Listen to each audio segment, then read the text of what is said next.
Cruz campaign spokesman, Ron Nehring, with us right now. Of all those states, Ron, what do you think for the senator is the most winnable? Well, I can't get into the curtain-raising element to that because we're competitive in all of those states. We've seen, for example, when we take a look back just a week ago to the state of Maine, we were down by 17 points. We engaged there. We won. We know, in particular, in the state of Illinois today, we have 5 events going there because Illinois is very, very competitive. And, we think voters are interested in hearing about Donald Trump's past financial support for Rahm Emanuel and Rod Blagojevich and so on and so forth. But so, you do need to narrow the gap, right? Engaging. I'm sorry. You do need to narrow the gap. It's not, you've done very well, and even over the weekend in Wyoming, what have you, and you're continuing to gain some delegates, but it's a matter of gaining them faster than Donald Trump is, right? Well, yeah, and we'll see what happens on Tuesday, but we know that it's competitive, and we know that when we engage, our numbers go up and Donald Trump's numbers go down, which is why we're engaged everywhere. And we think that as the contests move forward, that the race will continue to narrow down to a 2-person race. I think that's what you're going to see on Wednesday morning when we take a look at the numbers, that this is once again clearly a 2-person race going forward. And we know that in the upcoming primaries that come after Tuesday, in a one-on-one contest, we're going to defeat Donald Trump and we're going to be the nominee. You know, Ron, now, it might not be a one-on-one race. I mean, let's say, hypothetically, that John Kasich ekes out an Ohio win, but Marco Rubio loses Florida. I guess there is the argument that Rubio would drop out, even though he just told me this past weekend that that's not going to happen. But let's say he does drop out, and you still have Governor Kasich in this race. Play that scenario out. Yeah, I think what you've seen in the past, for example, we've seen candidates in the past, for example, win in Iowa, and then they go nowhere else. We saw that with, with Mike Huckabee, for example, where you'd win Iowa, go nowhere else.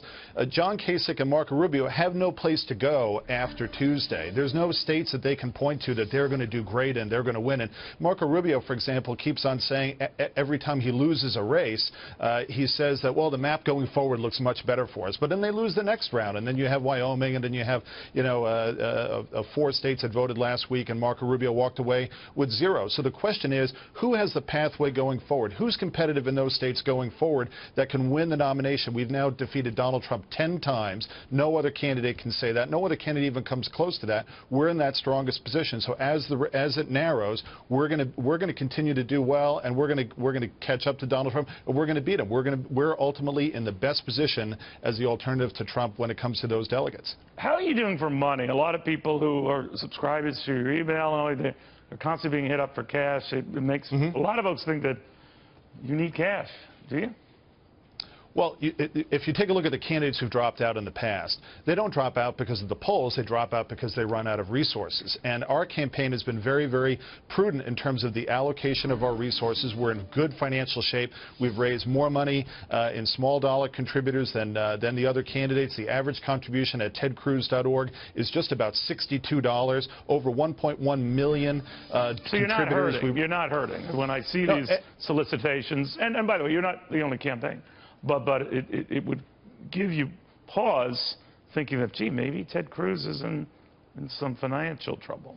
No, every time we send an email out, it produces net revenue that comes into the campaign, and those small dollar contributions, not contributions from, well-connected, Washington lobbyists, that's not powering the campaign. The campaign is powered by grassroots folks who, and very often they're responding to the debates, and that's why Ted Cruz's strong performance in the debates directly contributes to our ability to raise funds, because people are inspired by what he has to say. They go to their computer, they go to tedcruz.org, they click the donate button, or they respond to the next email. That's really been a tremendous source of power for this campaign.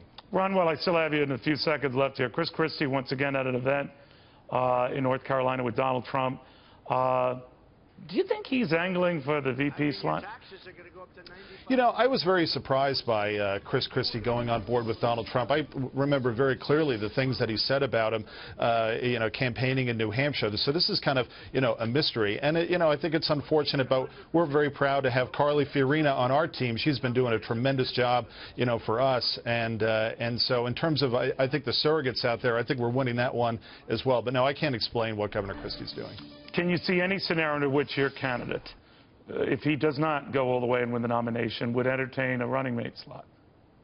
No, we're running for president of the United States. That's clear. And that, people come up with all types of theories and ideas and so on, and they're very interesting. But we're running for president, and as this race continues to narrow, we're going to continue to do very, very well, and we're happy about what's going to happen in the contest coming up.